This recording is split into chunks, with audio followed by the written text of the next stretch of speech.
오늘 성경 말씀은 에스라 1장 1절에서 11절입니다.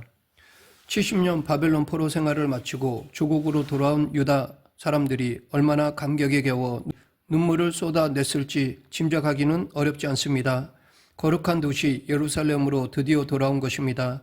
하지만 그토록 그리워하던 예루살렘은 한때 고대 근동 최고의 도시로 칭송을 받기도 했지만 이제 폐허나 다름없이 비참한 모습이었습니다. 얼마 전 화려한 바벨론의 도시를 떠나온 그들은 바벨론과 비교도 안 될 정도로 처참하게 무너져 있는 고향의 모습을 보고 가슴이 아플 수밖에 없었을 것입니다. 제1차 포로귀환을 이끌고 온 사람이 수룹바벨인데 그의 이름은 바벨론의 시 또는 바벨론에 대한 슬픔이라는 뜻으로 바벨론 포로 생활에 대한 유대인들의 한이 담긴 이름입니다. 이미 멸망한 남유다의 19대 왕 여호와긴의 손자이자 그의 아들인 부다야의 아들로서 유다의 왕족이었던 스룹바벨은 바벨론 땅에서 태어났습니다. 그의 이름을 지어준 그의 아버지나 가족은 바벨론에게 멸망당한 조국의 부활을 꿈꾸며 그에게 그런 이름을 지어주었을 것입니다. 예루살렘이 완전히 멸망당한 BC 586년으로부터 세월이 흘러 BC 539년이 되었고 드디어 예레미야의 예언이 현실이 되었습니다.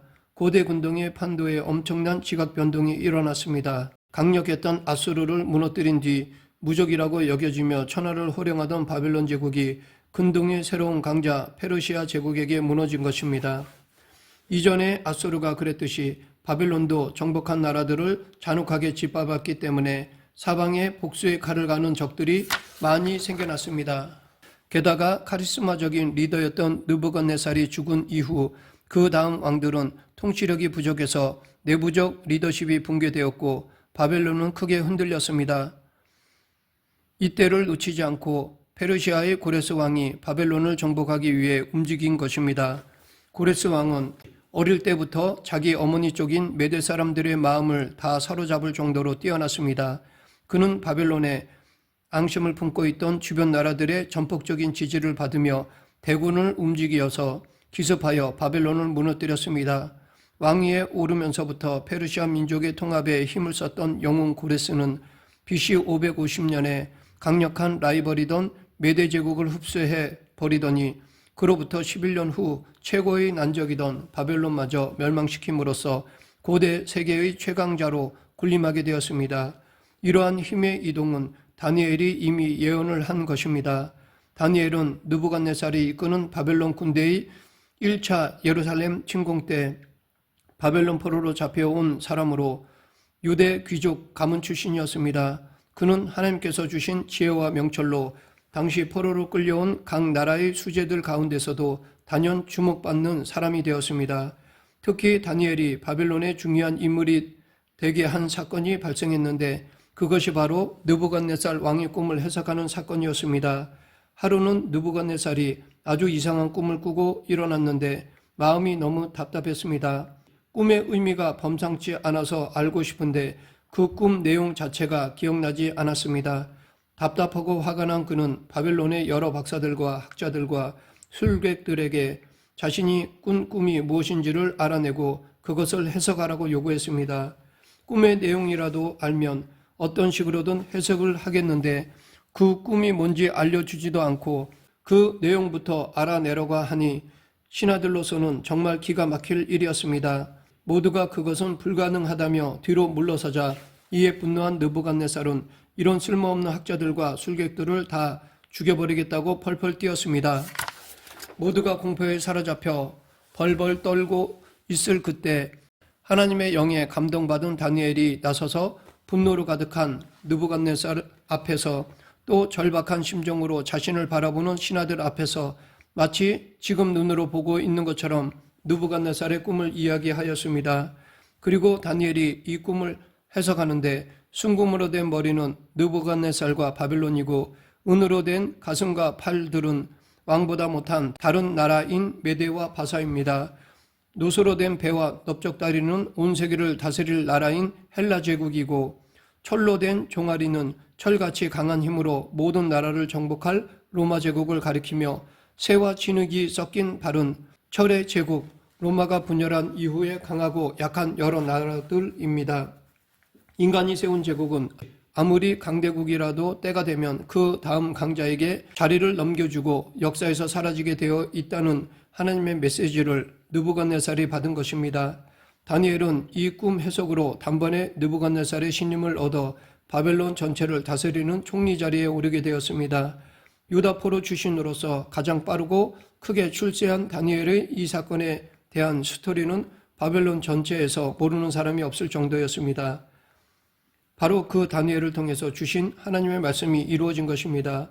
바벨론이 멸망한 지 2년 뒤인 BC 537년 새로운 힘의 중심이 된 페르시아의 고레스 왕은 온 천하가 깜짝 놀랄 만한 칙령을 발표하였는데 그것은 포로로 잡혀왔던 유다 사람들이 고향으로 돌아가도 좋다는 황제의 공식 선언이었습니다. 이에 따라 거의 5만 명에 달하는 1차 귀환자들이 고향 예루살렘으로 돌아가게 되었습니다. 그리고 고레스 왕은 1차 귀환자들을 이끌고 갈 리더로 유다 왕가의 혈통인 수르바벨을 지명했습니다. 이 모든 일이 너무나 순식간에 일어났기 때문에 유다 포로들은 믿기지 않은 현실 앞에 어리둥절할 수밖에 없었을 것입니다. 도대체 어떻게 이런 일이 일어날 수 있는 것인가? 사실 고레스는 아수르나 바벨론이 그 막강한 군사력에도 불구하고 그토록 허무하게 무너진 핵심 이유를 알고 있었습니다. 그것은 그들이 정복한 나라들을 너무 잔혹하게 탄압하고 포로들의 강제 이주 정책 등으로 모든 민족들의 분노를 샀기 때문입니다. 그래서 고레스는 정복을 당한 나라 백성들이 각자 자기가 태어난 땅에 돌아가도록 허용하고 특히 페르시아에 대항하지 않는 한 완전한 종교의 자유도 허락하였던 것입니다. 그런데 사실 고레스의 이런 포로 귀환 정책에는 더 많은 세금을 거두려는 목적도 숨겨져 있었던 것이었습니다. 유다만 해도 비천한 사람들만 남아있다 보니까 세금이 거치지 않았고 그래서 포로들을 돌려보내어 사회를 재건하게 해서 거기로부터 세금을 걷어내고자 했던 것입니다. 이러한 목적들로 고레스는 바벨론을 멸망시키자마자 바벨론에 끌려온 유다 포로민들을 비롯한 다른 민족 포로민들에게 본국으로 귀환하라는 영을 공포한 것이었습니다. 그런데 이것 또한 하나님의 섭리하에 이루어진 것입니다. 인간은 자신의 목적을 가지고 세계를 움직이고자 하지만 사실 이 모든 것은 역사의 주관자이신 하나님의 섭리입니다. 바벨론의 포로 귀환도 알고 보면 이미 오래전에 예레미야를 통한 예언이 성취되는 것입니다. 예레미야 29장 10절 여호와께서 이와 같이 말씀하시니라 바벨론에서 70년이 차면 내가 너희를 돌보고 나의 선한 말을 너희에게 성취하여 너희를 이곳으로 돌아오게 하리라. 고레스 왕은 유다 백성들이 고향으로 돌아갈 수 있도록 허락만 한 것이 아니라 성전을 건축할 수 있도록 허락해 주었습니다. 그뿐 아니라 예루살렘으로 귀환하는 유다 백성들에게 귀환하지 않고 남아있는 사람들로 하여금 음과 금과 그 밖의 물건과 짐승으로 도와주고 예루살렘에 세울 성전을 위하여 예물을 모아서 주라고 하였습니다. 또한 유다가 멸망할 때 바벨론이 예루살렘 성전에서 탈취해온 수많은 그릇들을 다시 예루살렘으로 돌려보내라고도 하였습니다. 이전에 바벨론의 벨사살 왕은 성전 기구들로 잔치를 벌이며 술을 마시다가 갑자기 손가락들이 나타나 쓴 글을 보았습니다. 다니엘이 해석한 그 글은 메네메네 대결 우바르신이었는데 오만방자한 왕에게 내리는 하나님의 무서운 심판을 예언하는 글이었습니다. 벨사살은 그날 밤 죽임을 당하고 왕국도 멸망하여 메대 사람 다리오가 왕이 되었습니다. 고레스는 이 사실을 기억하고 있었던 것이 틀림없습니다. 그래서 예루살렘 성전에서 가져온 그릇들을 예루살렘 성전에 도로 갖다 놓게 명령한 것입니다. 이렇게 고레스의 놀라운 명령으로 성전 재건이 허락되었지만 실제 공사는 쉽지 않았습니다. 왜냐하면 아수르의 혼합 이민 정책으로 인하여 인종이 섞이고 종교가 혼합되어 버린 사마리아 사람들의 집요한 방해 공작 때문이었습니다. 사건의 발달은 그들이 자기들도 성전 재건 공사에 동참하게 해달라고 한 것을 스룹바벨이 단호히 거절한 것이었습니다. 북이스라엘의 멸망 이후 아수르에 의해 이스라엘 백성들은 대부분 강제로 옮겨지고 수도였던 사마리아에는 다른 데서 이주해온 이방인들이 살고 있었습니다. 조금 남아있던 이스라엘 사람들도 이주해온 외국인들과 결혼을 통해 인종적으로 또 종교적으로 섞여버렸습니다. 그뿐 아니라 우상숭배를 버리지 못하여 하나님을 믿으면서도 동시에 우상숭배를 행하는 혼합 종교가 되었습니다. 그런 상황에서 페르시아 왕의 공식 허락을 받아 귀환한 5만 명의 유대인들을 지켜보는 사마리아 사람들은 지금까지 자기들이 누려온 이스라엘 땅의 주도권을 빼앗길지 모른다는 두려움을 느끼게 되었습니다. 그러므로 사마리아인들이 자기들도 성전 재건에 동참하겠다고 한 것은 신앙적인 열정 때문이 아니라 앞으로 이 땅에서 주도권을 놓지 않겠다는 정치적 속셈 때문이었습니다. 그것을 간파한 수르바벨은 자기들도 성전의 재건에 동참하겠다는 사마리아인들의 요구를 단번에 거절한 것입니다. 새롭게 하나님의 집을 재건하는 데에 그런 타락적 신앙과 이중적 속셈을 갖고 있는 사람들과 같이 일할 수 없었기 때문입니다. 여기에 앙심을 품은 사마리아인들은 집요한 방해 공작을 펴게 되었고 그에 따라 성전 재건 공사는 16년이나 지연되었습니다. 그렇게 되어 고레스 왕의 조서에서 명령한 내용들이 제대로 시행되지 못하였습니다. 게다가 세월이 지나면서 처음 성전 재건에 열심을 내던 포로 귀환자들의 신앙도 타락하게 되었고 스룹바벨과 대제사장 여호수아도 하나님이 자신들을 버리신 것이 아닌가 의심하며 포기하기 일부 직전까지 갔습니다. 이때 불같은 용기를 가진 선지자 학개와 스가랴가 일어나 포로 귀환자들의 느슨해진 신앙과 안일함을 강하게 책망하였습니다. 에스라 5장 1절 선지자들 곧 선지자 학개와 이또의 손자 스가랴가 이스라엘의 하나님의 이름으로 유다와 예루살렘에 거주하는 유다 사람들에게 예언하였더니 학개와 스가랴는 이제부터라도 하나님을 신뢰하며 용기를 내어 성전 공사를 재개하면 하나님의 영광이 임할 것이라고 선포하였습니다. 그 말을 들은 수룹바벨은 다시 일어나게 되었습니다. 그러자 새로운 돌파구가 열리기 시작했는데 BC 521년에 페르시아 제국의 새로운 통치자인 다리오가 왕위에 오른 것입니다. 새 왕이 나오자 성전 재건 공사를 방해하던 핵심 세력 중 하나였으며 서부 지역 관할 총독이었던 다뜨네가 먼저 새 왕에게 편지를 보내 과연 선 왕 고레스가 정말로 유대인들의 성전 재건 공사를 지원하라고 했는지 확인해 달라고 하였습니다. 이렇게 해서 성전 재건 공사를 결정적으로 방해하려고 시도했는데 오히려 이 일이 그 반대의 결과를 낳게 되었습니다. 다뜨네의 편지를 받은 다리오 왕은 조서를 내려서 문서 창고를 뒤져 고레스 왕의 조서를 찾게 하였고 놀랍게도 메대의 앙메다 궁에서 고레스 왕의 조서 원본을 찾았습니다. 그리고 그 내용을 확인한 다리오 왕은 고레스 왕의 조서대로 성전 재건 공사에 오히려 박차를 가하라고 명령하였습니다.